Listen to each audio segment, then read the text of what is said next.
everyone, welcome back to my channel. Today I'll be discussing my January stats and all these books I'm unhauling. For January, I read a total of 13 books, 5,000 some pages, and my average rating was a 4.2. I will only be discussing 10 of these books because 3 of them fell underneath the St. Martin's Press boycott. So just getting right into it, I read a total of 2 physical books. This ended up being my favorite book of the month. The other 8 were ebooks. And my most read genre was, of course, fantasy. The first book I read was Running Back to You. This is just a short holiday romance novella. It has some smut. It made me tear up a little bit. There's nothing really too special about this. I wouldn't say I would recommend it because you'd only know about it if you're already a fan of Emily's writing, because this is a book that's not actually published. She lists it for sale like once a year and it sells out within minutes, so you probably wouldn't even know this book existed unless you were already a fan of her, or you wouldn't even get a hold of it unless you were already a fan of hers. It was just something that I read to kick off the year with something nice, light, and easy. The next book that I read was Business Casual by B.K. Borison. This follows Nova, who is a tattoo artist, and Charlie, who is an investment banker. It's an opposite attracts romance. Nova and Charlie have like feelings and tension and chemistry for each other, but Nova is not looking for love, so she proposes that they have one night together to get all their feelings out and then they go back to being friends. But of course, one night is never enough, especially because Charlie is temporarily the head of the town, so there's no avoiding him. My review of this book was that I gave it 4.75 stars. It's so good. I know it's a lot of people's favorite, but it's not necessarily my favorite. I enjoy another book in the series more, but this was really a beautiful romance. I think it has my favorite smut in it just because like the chemistry was off the charts. It made me cry a little bit, and I'm just like really sad for this series to be over because I do love the author's writing. The reason why I did not give it 5 stars is because a lot of the characters just felt very surface level to me, and I wanted to like peel back the layers and get to know more of them. And also it was a lot of like being told things instead of like reading about them. Like, we know that like Charlie is miserable in New York, but then like we never really see him in New York to see those things for ourselves. We're just told them. So those are my 2 critiques of the books, but overall a really amazing series. If you're looking for like a romance, I definitely recommend this one. The first one's actually a Christmas romance. The next book that I read was An Honored Vow, which is the last book in the Halfling Saga. The Halfling Saga follows Kira, who is an assassin for the king, and she gets sent to investigate and learn the identity of a person that goes by Shadow. And on her hunt, she starts to realize that nothing is like what she thought it was, and she starts to question who the true enemy actually is in the story. It has LGBT side romances, it has her shadow daddy, and I'd really recommend for anyone that loves a strong female character. My review for this book will be spoiler free since it is the last book in a series, just in case anybody listens to this and watches and wants to pick it up. I gave this book 4 stars, which actually really hurt me because I gave the other 3 books no below 4.75. The issue was I did not like the main character in this book. I don't know what happened. It has been a year since I read the 3rd book, so I don't know if I suffered from like disconnect or like if the author changed the way that she was writing the main character, but I just felt like I was reading a completely different character, honestly. And it made me lose a lot of love. I just thought that she wasn't making like the best decisions or making the best strategies, and she kind of irritated me for a lot of the book. But the reason why I still gave it 4 stars is because I really loved how much culture and traditions were intertwined in this book series.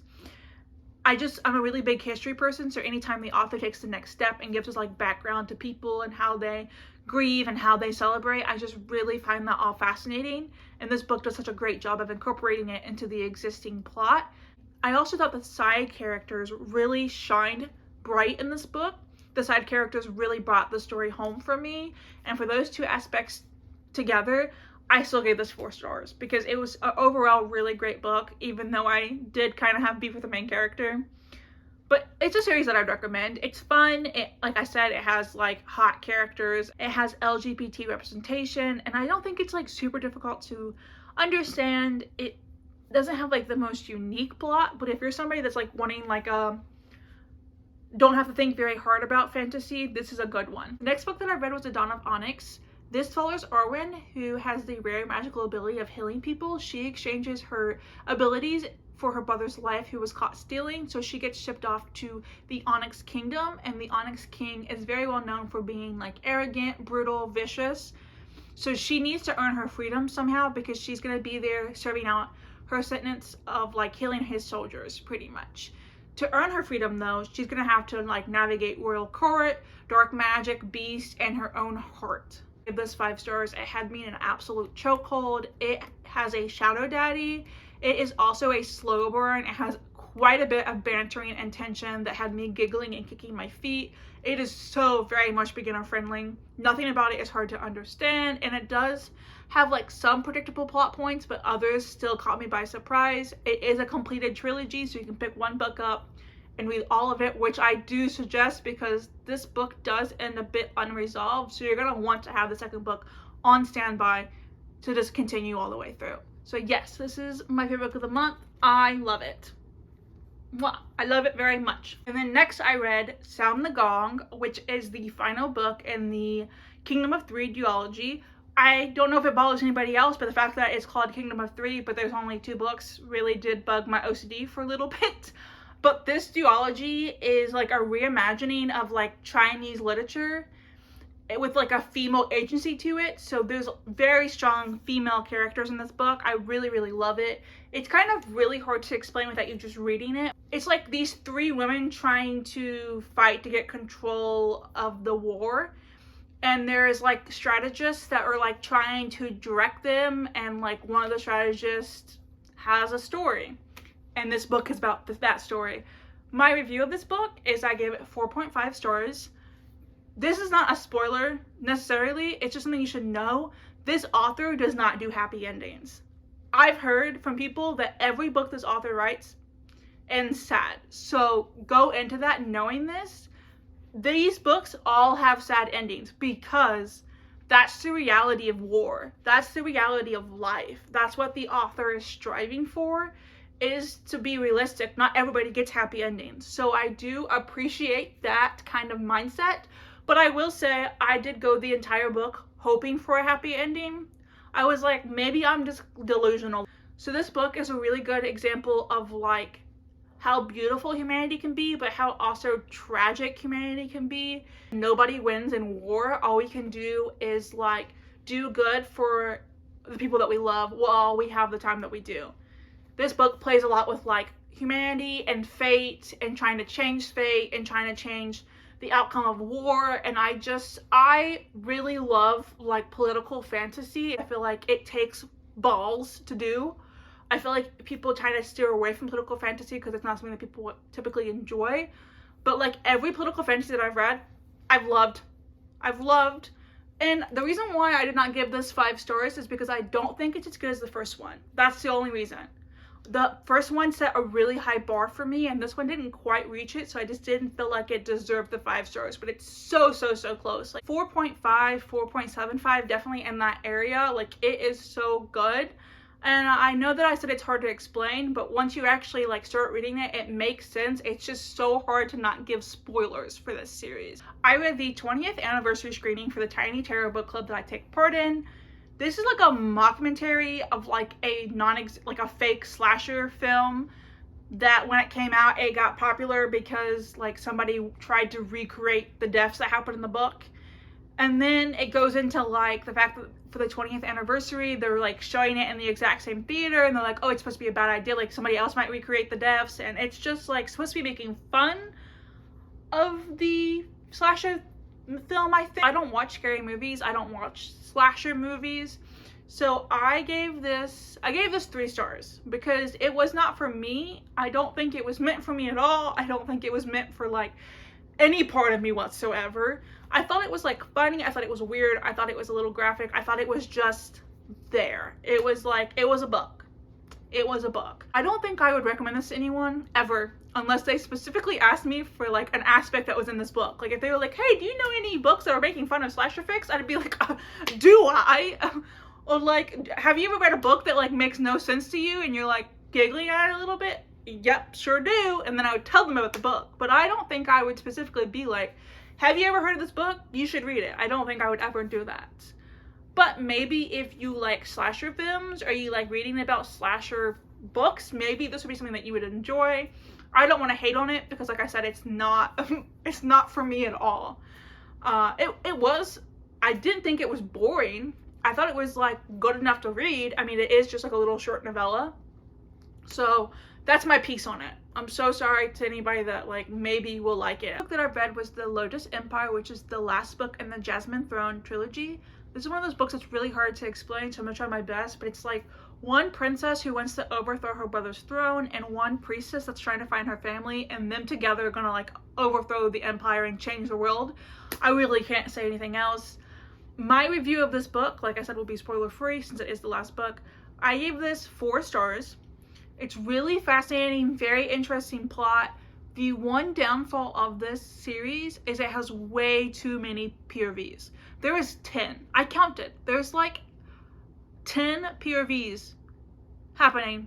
It gets so confusing. I lost track of who was speaking and like what was happening. I know that authors like doing multiple POVs to like let people get to know other characters that are in the story, but this actually worked against it because since there was so many POVs, I actually feel like I knew less about the characters, and I was just overall, it really messed up the pacing.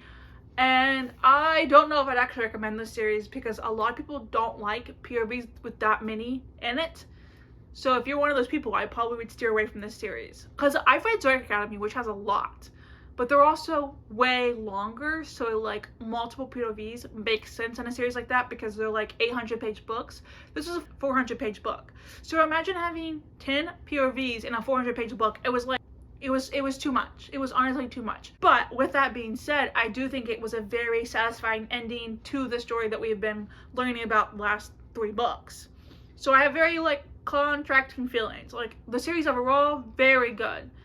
The last book was good in terms of like plot and characters and emotional like reactions, but I felt like I really couldn't dive into the series the way that I wanted to because I felt like every time the POV changed, I was being yanked out of that part of the story. So I don't know, that was just like a personal issue that I had with it. The next book I read was A Song of Ash and Moonlight, which is the second book in the Middle Mist trilogy. This trilogy follows different sisters in each book. This one was about the eldest sister. I can't give too much away because then it would be spoilers for the first book, so I'll just give like an overview of the like series. This series follows a family who's been picked by the gods to have strong magical abilities to like protect the people, but they have another family that was picked and they've been like pretty much fighting and feuding for like centuries, and it's gotten to the point where they're now just trying to kill each other. So this book is mostly about the feud trying to end, but there's also like some kind of plague that's going on with like the barriers to different realms. So you also have the aspect of them trying to fight the plague, but they're also trying to like learn their powers because they like each member has a different power in their family, and one of them doesn't have magic at all. So they're like, why does she have no magic? And it's just like a lot of like diving into multiple different plot points, but I do think it works out overall. But my review is 4 stars. I'm a really, really big fan of Claire. Like, I love her writing, but this series has not been 5 stars for me, and it's devastating me. I think maybe my expectations are just too high because when I've read other Claire books, I've given them all 5 stars, so to go into a series that I'm not giving 5 stars is a little depressing. And I'm really hoping that this 3rd book, when it does come out, like finally gets it right for me so I can give another book by her 5 stars, because at this point I'm like begging. The issue that I have with this book is that the pacing feels so slow. It's like so slow and like not much is happening until like way later in the book, so like you have to like trudge through so much slowness to get to the action. And the chemistry is not always there in my opinion. So it's just like overall, like the elements of the story very interesting. But I hope that the pacing is fixed, and I hope that the final book has a lot better chemistry in it. But I do love how each book is about a different sister. And this does have a Regency vibe to it, so if you like Bridgerton, you might like this kind of series. I promise, I know I like critique these books, but it's because I have to say my criticisms, but sometimes my criticisms don't equal like a bad rating. Like I can still give a good rating with still saying like aspects that I wish were better. I hope that makes sense. I read Where Did You Go, which is the third book in the How Does It Feel series. I cannot explain my deep obsession with this series. It's so good. I don't know what it is about it. I can't explain it. I just lock in the moment that I read these books. The author is like trying to cause you as much emotional anguish that she can. The dedication of the first book was literally, I hope this book finishes you. And finish it did it. It did in fact finish me. It did. It did. And I read second book, third book, both also finished me. So to get to what the book is actually about, the series is about a scientist who is studying like a specific kind of moth, and in her hunt to study these moths, she finds like a mushroom circle that, wow, ends up being a portal to Feyland. Who would have thought, you know? So she falls into the portal and she lands into the arms of a hot man. Wouldn't that be the dream? Wouldn't that be a dream to just take a hike in the woods and just stumble and fall and then bam, be in the arms of a Fey man? Oh, that would be the dream. Anyways, she lands in his arms, but unfortunately he is like the evil Fey. They call them the Unseelie, I think is how you pronounce it. And he instantly becomes obsessed with her, like deep-seated obsessed with her. Like as much as I am obsessed with this book, that is how obsessed he was with her. So to try to escape from his obsession and to return to her realm, she gets put through 3 trials because for some odd reason they assume she's an assassin.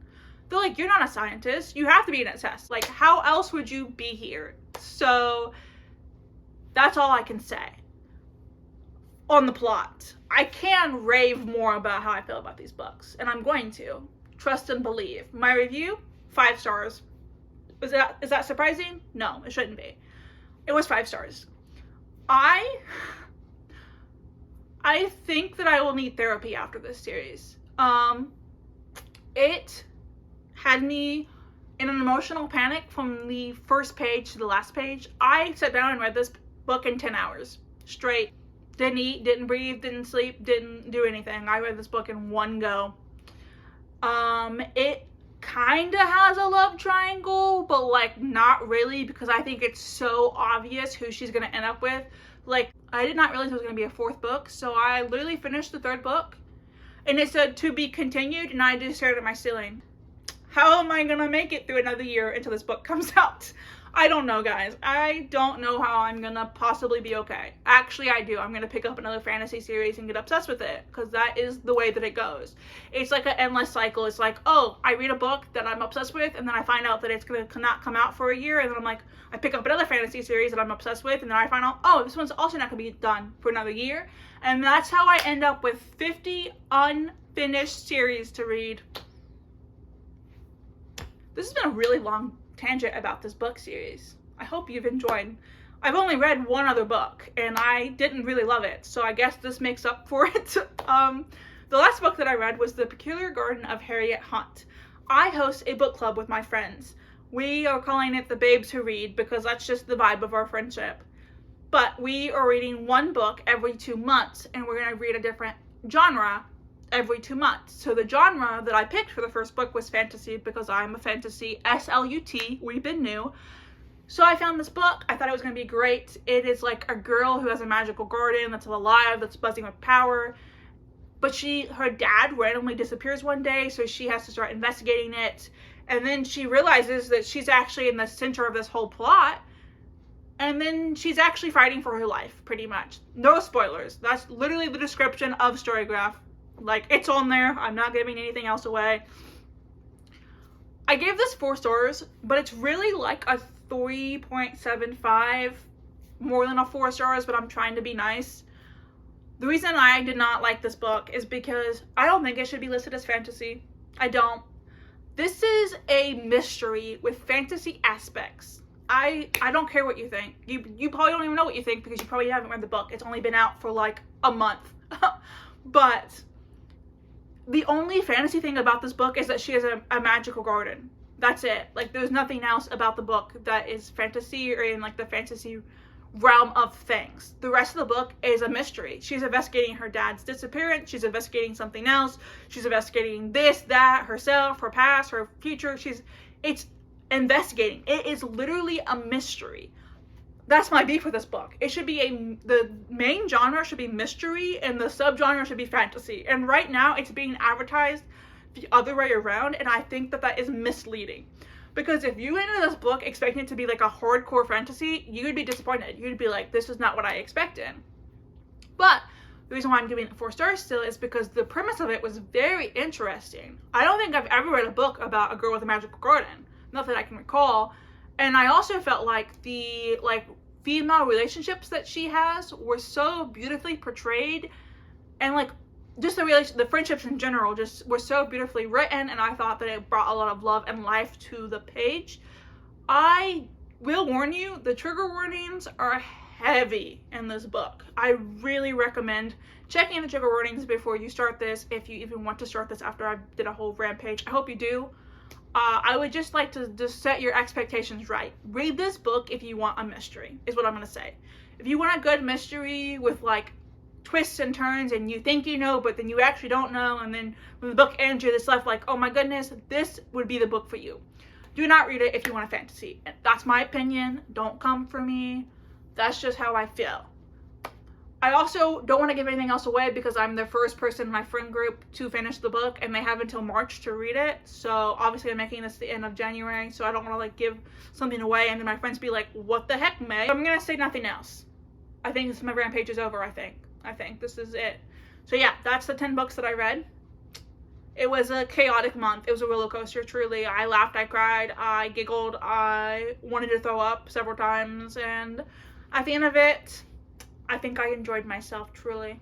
I think overall it was a pretty good reading month, and I'm really excited to see what the month of romance brings me. So now on to the unhauling part of this video. I am unhauling any of my books that I've read in the last 2 months that were below 4 stars. And this might upset some people, so I'm gonna be brutally honest. It's okay if you like these books and I didn't. Oh, they just fell.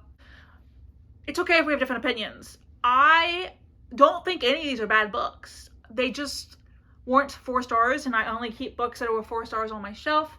These are gonna go to my lovely home of my friends. I donate my books to my friends just because I think it's spreading the love, kind of like the Sisterhood of Traveling Pants, well, it's with books. You watch this and you're like, wow, I really like that book, and May didn't. It's okay, I promise. The world will keep turning. The first book that I'm unhauling is Lights Out, which got really popular on social media around Halloween. I did not like this book. I think I gave it 3 stars because it was like very middle ground, but the reason why I did not like this book is because it's a TikTok romance. It's pretty much TikTok romance. The main male character is a man who puts a mask on and does some naughty stuff, like some thirst traps on TikTok, and the main female character watches his TikToks and is obsessed with him, and then they cross paths somehow. You'll have to read the book to figure that out, and they pretty much fall in love, and I just felt like that was really cringy. Like, I like reading dark books. If this was an actual masked man romance, I would have been all over it, but it's not. So this is gonna go to somebody else that might really enjoy it. So that's it. Like, it's not a bad book, just not for me, you know. Like, the second book that I am unhauling is The Wallflower. This book was okay. The reason why I'm unhauling it is because I'm a firm believer that romance books should not be above 400 pages. You wanna know how many pages in this book? 545. 545 pages for a romance. That's too much. It's too much. I think the highest a romance book should be is 400. Why do you have to have all these pages for 2 people to fall in love? Like, it's not like you're serving some amazing world-building fantasy. It's a basic romance. Why do they have to be this big? That's my issue with this book. I think the plot's fine. I think the characters are fine. I think the sexual content is fine. I'm just peed off that it's so big, honestly. And I did tab because these are probably smut books, and I always tab when I read them, and I won't be taking them out because my friends typically enjoy my annotations. So on to the next one. The next book that I'm unhauling is The Lux, which I got this in the bargain section, so it's like really no money lost, no love lost. I like this book enough to continue the series, just not enough to own it. This is where everything went wrong. I based this off of the cover, and off of the cover, I thought this was going to be a fantasy. This is not a fantasy. This is a historical romance. This is like Bridgerton, but with more scandals and like a murder. Like murders. Like very like suspicious behavior. So think of it that way. So I think I gave us like 3.75. Like it was almost high enough to keep. So will I read the rest? Definitely. But I don't think I need it on my shelf, honestly. And I have a really big Bridgerton fan in my life, so she can enjoy it probably more than me. I'm not going to give you descriptions because who cares. And then I'm unhauling The Summer I Turned Pretty. I keep unhauling this book and I keep finding more copies of it. I think it's actually haunting me. I don't have any actual hatred towards this book. I just read this when I first started reading and I've just outgrown it. Like my taste is so much past this point of reading. And I've given away like 3 copies and I just keep finding more on my shelf. I literally feel like somebody's pranking me. So hopefully, after this last time, I will never find this book on my shelf again. I thought the show was good. Like, I'm not continuing the series. Like, I read the first one. I'm never continuing it. Like, so that's my little kick for it. And the last book that I'm unhauling is The Serpent's Wake. This is like an okay fantasy. My issue is it's really, really dense and confusing. And I didn't feel like the end result was worth all the confusing stuff about it. It's really big, it's really dense. The world building is a lot for my little brain. And when I finished it, I was like, okay, was that all necessary? Like, could she have taken some of this out? I don't even know if she needed to have a book this big. This is the second book in a series, and the first book is literally just as big. But I got this because I thought the cover was stunning, and I was tempted to keep it because I thought the cover was stunning. But I don't think I want to keep it. I think I want to give it away. So that is the books I'm unhauling now. I think I'm going to do this when I get a decent stack. Like maybe when I get at least 5 books to unhaul, I'll make another video including them. But I don't give a lot of 3 stars. I'm really easy to please. Like I said, my average rating is like in the 4s. Like if I give a book below 4, I have some serious criticism for it. So don't expect a lot of unhauling from me. I think the last unhaul I did was in June. So from like June to December, I had only gotten 5 books to unhaul. So that gives you kind of like a measurement of what you can expect. But yeah, this is the true ending of this video. This is much longer than my other videos. I just really got into a talking mood. I just wanted to yap about my thoughts, my feelings, everything that I read this month. And I'm really excited for what I have planned, and I really hope that you guys will continue to support my channel, and I'll see you in my next video. I hope that your week is mood-tastic. Bye!